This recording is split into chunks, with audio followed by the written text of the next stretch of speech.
Hi Naditi, welcome back to my channel.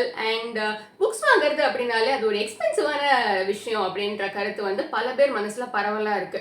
புத்தகம் வாங்கணுமா, ஐயோ அதுக்கு நிறைய செலவாகுமே அப்படின்னு யோசிக்கிற ஆளுங்க இன்ன வரைக்கும் இருக்க தான் செய்றாங்க. And that's also okay. நம்ம சம்பாதிக்கிற பணத்தோட மதிப்பு நமக்கு தானே தெரியும். So that's okay. ஆனா நம்ம வந்து 100 ரூபாய்க்குள்ள 200 ரூபாய்க்குள்ள இந்த மாதிரி சின்ன சின்ன அமௌண்ட்ஸ்குள்ளலாம் வந்து நம்மளால நிறையவே புக்ஸ் வாங்க முடியும். அப்படி ஒரு சீரீஸ் தான் இது. ஸோ இந்த சீரீஸ்ல ஃபர்ஸ்ட் வீடியோவா வந்து 100 ரூபாய்க்குள்ள வாங்குற மாதிரி 5 புக்ஸ் சொல்ல போறேன். இந்த 5 புக்ஸுமே வந்து they are very popular and உலக புகழ் பெற்ற புத்தகங்கள் அப்படின்னு நம்ம தாராளமா சொல்லலாம். இந்த 5 வந்து நாவல்லாஸ் அப்படிங்கிற கேட்டகரியில வரும். நாவல்லா அப்படின்னா என்ன அப்படின்னா ஒரு ஷார்ட் ஸ்டோரியை விட கொஞ்சம் பெருசு, ஆனால் ஒரு நாவலை விட கொஞ்சம் குட்டி, அந்த கேட்டகரியில் வரும். அண்ட் தீஸ் 5 புக்ஸ் வந்து பேஜ் கவுண்ட்டும் வந்து தே ஆர் பிரிட்டி லெஸ் தான். So let's get into the video. நான் ஃபர்ஸ்ட் சொல்ல போகிற புக்கோடைய பேர் வந்து த கேண்டர்வில்லே கோஸ்ட். ஆஸ்கர் வைல்ட் அவர்கள் எழுதின இந்த புத்தகம் வந்து ஒரு பேய் கதை, ஒரு ஹியூமரஸான பேய் கதை அப்படின்னு நம்ம வச்சுக்கலாம். வழக்கம் போல எல்லா பேய் கதைகள்லையும் வர மாதிரி ஒரு ஃபேமிலி. அந்த குடும்பத்தில் தலைவர் பேர் வந்து ஓட்டிஸும் அவருடைய ஃபேமிலியும் வந்து ஒரு வீட்டுக்குள்ளே போகிறாங்க.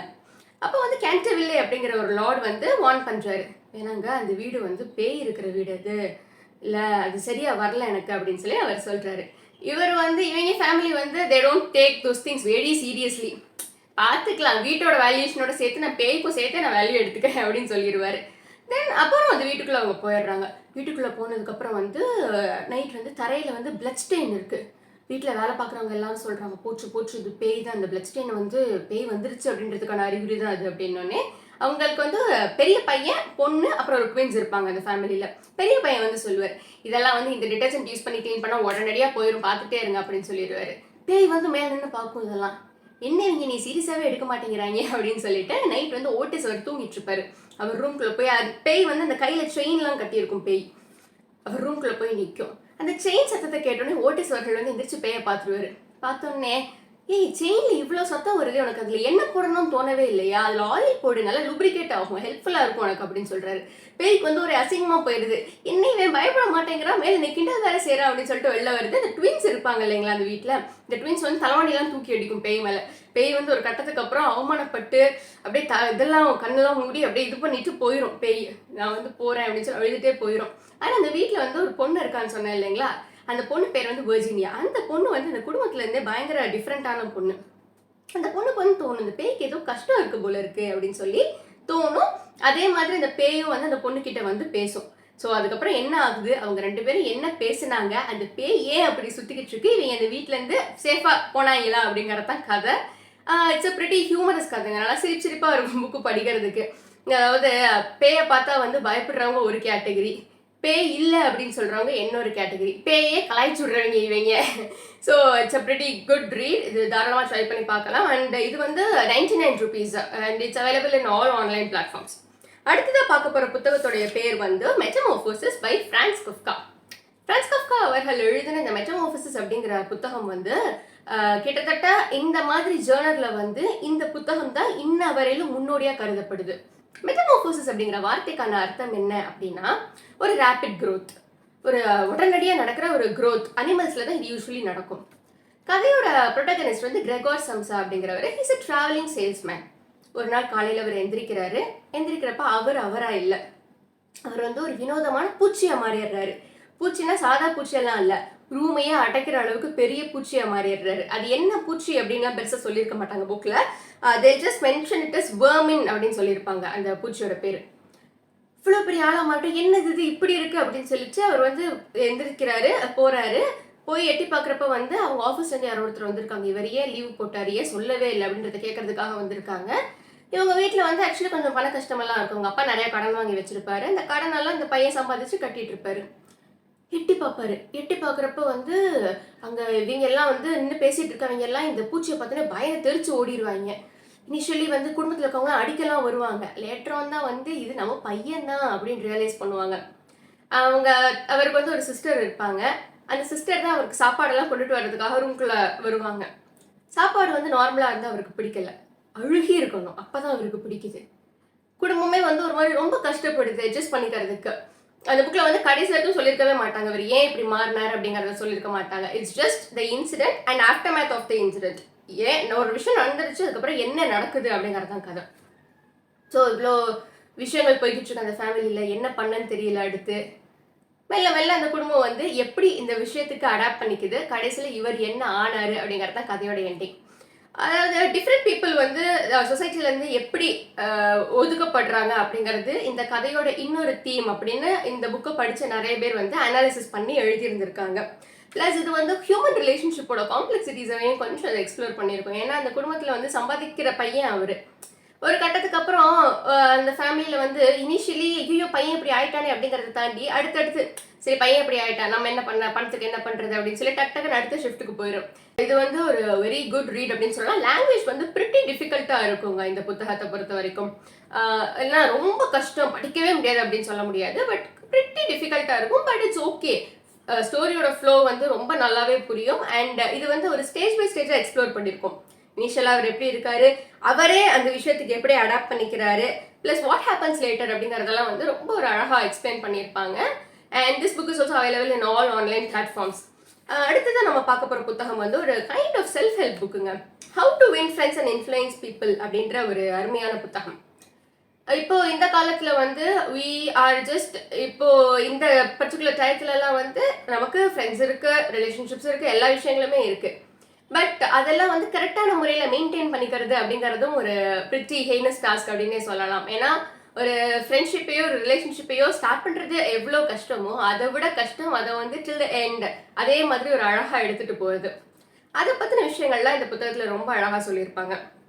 அது பீப்புள் ஹேண்ட்லிங் அப்படிங்கிறது ஒரு விஷயம், எல்லாருமே தெரிஞ்சுக்க வேண்டிய விஷயம் அப்படின்றது இந்த ஆத்தர் எம்பசைஸ் பண்ணியிருப்பாங்க. மக்கள் நம்ம வந்து அவுட்ரேட்டாக கிரிட்டிசைஸ் பண்ணிடுறோம் பீப்புளை. But that's not good. Criticise பண்ணுங்க, பட் இன்னும் ஒரு பாசிட்டிவாக கிரிட்டிசைஸ் பண்ணுங்க. அவுட்ரேட்டாக உங்கள் மூஞ்சில் அடித்த மாதிரி இப்படி நெகட்டிவாக எதையும் சொல்லாதீங்க. And learn to appreciate people அப்படிங்கிறதெல்லாம் எக்ஸ்பிளைன் பண்ணியிருப்பாங்க. Which is I think is much essential in today's world. ஏன்னா இன்னைக்கு வந்து எல்லாமே இன்டர்நெட் அண்ட் நிறைய சைபர் புல்லிங் எல்லாம் நடந்துட்டு இருக்கு. யாராவது ஒருத்தர் ஏதாவது ஒரு ஃபோட்டோ ஒரு போஸ்ட் ஒரு வீடியோவோ போட்டால் வந்து like even if there are 100 good things இந்த வீடியோ அக்கெல்லாம் கண்டுபிடிச்சி ஒரே ஒரு பேட் திங்கை தான் கண்டுபிடிச்சி ரைட்டு அந்த ஒன்று தான் நான் அதை பின் பாயிண்ட் பண்ணி நான் அதை கமெண்ட் பண்ணி like I make the person அவங்களுக்கு படிச்சோன்னா உங்களுக்கு கஷ்டமா இருக்கிற மாதிரி நான் பண்ணுவேன் அப்படின்னு இருக்காங்க. பட் இன்னும் ஒரு சைடில் பார்க்குறப்ப வந்து இதெல்லாம் போதை பண்ண வேணாம் அப்படின்னாலும் இன்னொரு சைடில் பார்க்குறப்ப இன்னும் let's just be kind, let's be empathetic, அவ்வளோதான். And we are not going to get our ஏதோ எந்த ஒரு பெரிய விஷயமும் நமக்கு வந்து நஷ்டமாக போகிறது கிடையாது கைண்டாக இருக்கிறதுல. அந்த மாதிரி விஷயங்கள்லாம் இந்த புத்தகத்தில் ரொம்பவே அழகாக எம்பசைஸ் பண்ணியிருப்பாங்க. ப்ளஸ் நம்ம மிஸ்டேக்ஸை அக்செப்ட் பண்ணிக்கிறது அப்படிங்கிறதும் ஒரு ஒரு தனி கலை அப்படின்னே நம்ம சொல்லலாம். தன்னோட தவறுகளை உணர்ற ஆளுங்க வந்து இந்த காலத்தில் ரொம்பவே கம்மி. தப்பு பண்ணிட்டேன் நான் சாரி அப்படிங்கிற வார்த்தை வந்து எல்லார் வாயிலிருந்துமே வந்து டக்குன்னு ஈஸியாக வந்துருமா அப்படின்னா அது கொஞ்சம் டவுட்ஃபுல்லான விஷயம்தான். ஸோ முதல்ல வந்து நீங்கள் ஒரு லீடராக இருக்கணும் அப்படின்னா நீங்கள் உங்கள் தவறுகளை உணரணும். உங்கள் மிஸ்டேக்ஸ்லேருந்து நீங்கள் லேர்ன் பண்ணீங்க அப்படின்னா தான் அடுத்தவங்களுக்கு சொல்ல முடியும். Learn from your mistakes, also own your mistakes அப்படின்ற விஷயங்கள்லாம் ரொம்ப நல்லா சொல்லியிருப்பாங்க. இந்த புத்தகம் வந்து பயங்கர பாப்புலருங்க. Millions and millions of copies உலகம் முழுக்க இந்த புக்கு வித்து தீர்ந்துருக்கு. It's not like the kind of self help book where அதாவது நமக்கு நடக்காத விஷயங்கள் எல்லாம் வந்து எழுதி அப்படி இருங்க இப்படி இருங்கலாம் சொல்ல மாட்டாங்க. நம்ம டே டு டே லைஃப்ல வந்து என்னென்ன விஷயங்கள் பண்ணணும் என்னென்ன விஷயங்கள் பண்ணாமல் இருக்கணும் அப்படிங்கிறதெல்லாம் அழகாக சொல்லியிருப்பாங்க. So this is yet another beautiful read. And அடுத்து பார்க்க போகிற புத்தகத்தோட பேர் வந்து ப்ளூ அம்ப்ரெல்லா. எழுதினவர் வந்து ரஸ்கின் பாண்ட். இந்த புக்கு வந்து ஒரு படமாகவும் வந்திருக்கு. சிம்பிளான கதைங்க. இன்ஃபேக்ட் இந்த 5 நான் இப்போ சொல்கிற இந்த வீடியோலே வந்து சிம்பிளான புத்தகம் அப்படின்னா நான் தாராளமாக இது அப்படின்னே சொல்லுவேன். கர்வால் அப்படிங்கிற இடத்துல இந்த கதை நடக்குது. பிந்தியா அப்படிங்கிற பொண்ணு தான் இந்த கதையுடைய ஹீரோயின். சின்ன பொண்ணு அந்த பொண்ணு. அந்த பிந்தியா வந்து ஒரு நார்மலாக ஒரு வில்லேஜில் இருக்கிற ஒரு ஹாப்பி கோ லக்கி பர்சன், சின்ன பொண்ணு. அந்த வில்லேஜில் வந்து ஒரு கடைக்காரர் இருப்பார். அவர் பேர் ராம் பரோசா. அவர் கடையில் சில விஷயங்கள்லாம் வச்சு விற்பார். ஒரு நாள் பின்னியாவுக்கு வந்து ஒரு ப்ளூ அம்ப்ரெல்லா கிடைக்கும். பின்னியா கழுத்தில் வந்து ஒரு லெப்பர்ட் போட்ட பெண்டன்ட் போட்டிருப்பாங்க. அந்த பெண்டன்ட்டை கொடுத்து இந்த அம்ப்ரெல்லா வாங்கிப்பாங்க. டூரிஸ்ட் எல்லாம் வந்திருப்பாங்க. அந்த டூரிஸ்ட்டை போய் இந்த அம்ப்ரெல்லா அழகாக இருக்கு அப்படின்னு கேட்குறாங்க. சரி பெண்டன்ட்டை கூட இந்த அம்ப்ரெல்லாவை கொடுக்குறேன் அப்படின்னு சொல்லி வாங்கிட்டு வருவாங்க. அந்த அம்ப்ரெல்லா வந்து ராம் பரோசா கண்ணை உறுத்த ஆரம்பிச்சிடும். எப்படி அந்த பிள்ளை அவ்வளோ அழகாக அம்ப்ரெல்லா வச்சிருக்கு அப்படின்னு சொல்லிட்டு இனிஷியலி அந்த பொண்ணுகிட்ட வாங்கலான்னு ட்ரை பண்ணுவார். பட் அந்த பொண்ணு கொடுக்காது. இது எந்த நான் கொடுக்க மாட்டேன் அப்படின்னு சொல்லிடும். அவருடைய கடையில் வேலை பார்க்குற பையனை வச்செல்லாம் திருடெல்லாம் வைப்பார். அதாவது பரோசா அப்படின்னா நம்பிக்கை அப்படின்னு அர்த்தம். திருட வச்ச உடனே வந்து அந்த ராம் பரோசா அப்படிங்கிற அந்த பேர் வந்து அந்த நம்பிக்கைன்றது பேரில் மட்டும்தான் இருக்கு, என்ன நீ இப்படி பண்ற அப்படின்னு சொல்லி அந்த ஊர் மக்கள்லாம் வந்து அவரை கிட்டத்தட்ட திட்டிடுவாங்க. அவரை திட்டி கிட்டத்தட்ட அவரை புறக்கணிக்கிற ரேஞ்சுக்கெல்லாம் வந்துடுவாங்க. ஸோ அதுக்கப்புறம் என்ன ஆகுது இந்த ப்ளூ அம்ப்ரெல்லா கடைசியா அவருக்கு கிடைச்சிச்சா, அவர் மனசு மாறினாரா அப்படிங்கிறது தான் கதை. ஒரு சிம்பிளான ஸ்ட்ரெயிட் ஃபார்வர்டான ஒரு ரீட் இது அப்படின்னு நம்ம தாராளமா சொல்லலாம். ஒரு அழகான கதைங்க. Simple, very simple and very காமான ஒரு கதை. ஒரு சின்ன விஷயம், அந்த விஷயம் வேணுன்றதுக்காக ஒருத்தர் என்னென்ன எக்ஸ்டென்ட்டுக்குலாம் போறாரு, கடைசியில் இருக்கிறது கிடைச்சிச்சா. இதை வந்து எல்லாருமே டெஃபினட்டாவே ட்ரை பண்ணி பார்க்கலாம். அண்ட் இந்த ரீட் வந்து ரொம்ப சிம்பிளா இருக்கும். லாங்குவேஜ் வைஸும் this is a very simple book. இது மட்டும் இல்லை, ரஸ்கின் பாண்டுடைய எல்லா புத்தகங்களுமே வந்து பெரும்பாலும் லாங்குவேஜ் நமக்கு ரொம்பவே சிம்பிளா தான் இருக்கும். And let's get into the final book, the little Prince. இது வந்து இந்த புக்கு கவரு, புக்குடைய பேர் எல்லாத்தையும் பார்த்து வந்து நிறைய பேர் சில்ட்ரன்ஸ் புக் அப்படின்னு மிஸ்டேக் பண்ணிப்பாங்க. But definitely not. இது வந்து எல்லா வயசுக்காரங்களும் படிக்க வேண்டிய ஒரு புத்தகம் அப்படின்னு சொல்லலாம். இந்த 5லே வந்து நீங்க டெஃபினட்டா ஒரு புக் படிக்கணும் அப்படின்னா I would say this. Narrator வந்து ஒரு பிளேன்ல போயிட்டு இருக்காரு. அவருடைய பிளேன் வந்து ஒரு டெசர்ட்ல கிராஷ் ஆயிடுது. அங்கதான் ஒரு லிட்டில் பிரின்ஸ் அப்படிங்கிற ஒரு குட்டி பையனை மீட் பண்றாரு. அந்த பிரின்ஸ் வந்து யாரு அப்படின்னா ஒரு ஆஸ்ட்ராய்ட்ல இருந்து வந்திருப்பாரு. ஆஸ்ட்ராய்ட் பேர் வந்து B612. ஆஸ்ட்ராய்ட்ல இருந்து வந்திருப்பாரு. அவர் வந்து அந்த பிளான்ட்ல வந்து என்னென்ன விஷயங்கள்லாம் பார்த்துருப்பாரு அப்படின்னா ஒரு 3 வல்கனோஸை அந்த இது வந்து பார்த்துக்கிட்டு இருந்திருக்கும். அதே மாதிரி வந்து அந்த இதுல அது ஒரு சின்ன இடம் தான். அது பெருசு பெருசா வளர்ந்துருக்கிற மரங்கள் எல்லாம் புடுங்கி விடுறது, அதுதான் அதோடைய வேலையா இருக்கும். இதெல்லாம் தாண்டி அது ஒரு ரோஸை லவ் பண்ணிட்டு இருக்கும் லிட்டில் பிரின்ஸ். ரோஸ் வந்து அவருடைய ஃபீலிங்ஸை வந்து அப்படியெல்லாம் ரெசிப்ரோகேட் பண்ணாது, அப்பப்போ இன்சல்ட் பண்ணிட்டே தான் இருக்கும். பட் லிட்டில் பிரின்ஸ்க்கு வந்து ரோஸை பிடிக்கும்.